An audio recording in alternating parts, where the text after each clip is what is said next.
太陽を見るとくしゃみが出るのはなぜなのかを考える。何ですかね。出ますか？出る時もあるよね。そう、たまに。あんまり太陽自体見ないけど。で今日はあれだよ、曇ってたところにお日様が差してきて、娘にね、うん。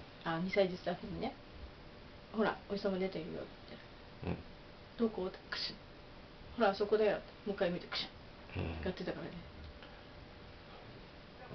3週間ぐらい前に私もふっと見てくしゃみ出したのを思い出しました。やっぱなんかさ、くしゃみってなんか粘膜に刺激があるんだよね、きっと。何が、光の刺激で粘膜が受けるの刺激？光は目から入るよね。目から鼻にどうやって伝わるか。あれじゃない、牛乳が鼻から目に出るから。鼻から目に出る？あ、違う、なんだ、目から出す人いるじゃん、牛乳こうやってってやって鼻から飲んで？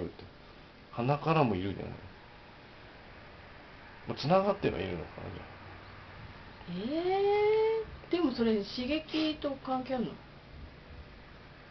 だったらもっどう？とあれじゃないの、あの匂いじゃない？匂いする？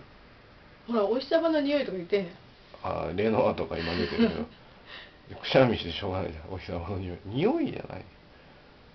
なんだろうね。ゃん。でもほら胡椒をなんつうの、吸い込むとくしゃみが出るよね。は出る。それはあれは胡粘膜。椒の粒子がうん。粘膜を刺激してんでね。お日様の粒子じゃないの？映画館から外出てもくしゃみしないよ。え、映画館暗いとこから出てもくしゃみはしないよね。なんだったらトンネルから出た時みんなくしゃみしなきゃいけなくなっちゃう。だから一点眩しいのがあるとくしゃみするのが、でもフラッシュじゃしないよね。しないね。なんで太陽だけなんだ。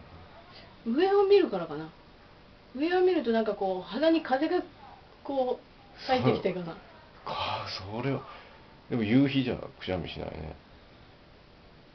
あんまりしない夕日でね。しないってことは色が関係するのか。白か黄色か。白か黄色か。でも月を見上げてくしゃみする人もいないよね、白いけど。いない。だ強さかな、光の。でもスタジオのライトを見てしないよね。いや、するんじゃないの？する人もいるかもよ。するのかな。あんまり聞かないよ。実際のところはどうなんだろうね。ね。調べてないからね。芸能人に聞いてみないと分かいや、んないけど。実際なんかこう生物学的なのかなんかよく知らないけど、本当の理由。予想立てよ、予想。じゃあ私はなんだろうな、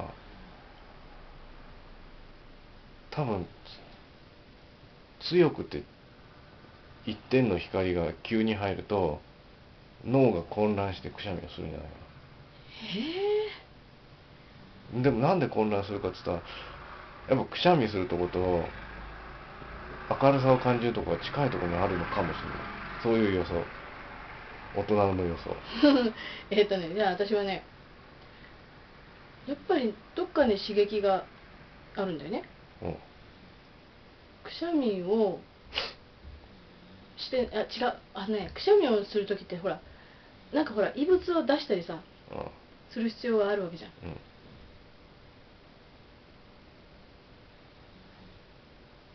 なんかほら、きっとさ、この太陽の光がいらんもんなんだよ。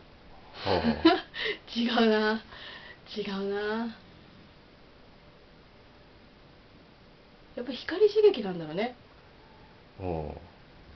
でもそうするとフラッシュ、いやなんかもうね。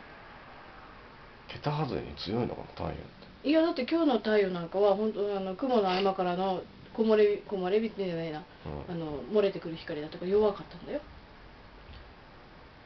これはなんかちょっと調べてみる価値ありですね。考えれば考えるほどぐちゃぐちゃになってきました。じゃあ、調べた結果は文章で。はい。はい。